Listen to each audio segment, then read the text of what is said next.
Ketakutan selanjutnya makadah engka gapak bacaan nareko to masuk pura masiro kubur. Apakah ada doa ketika keluar dari ziarah kubur? Yang kedalilina yaitu doa ketika masuk kubur. Ketika masuk ke pekuburan maka kita dianjurkan untuk membaca doa Assalamualaikum ya ahlad diyar ya minal muslimina wal mu'minun minal muslimina wal mu'minin antumus sabiqun wa nahnul lahiqun.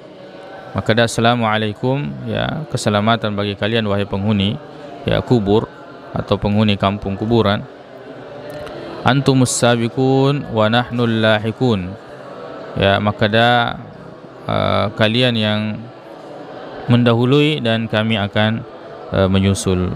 Wallahu a'lam. Ya mirongka nerapi dalile yaitu doa ketika masuk ke kuburan atau pergi ziarah kubur.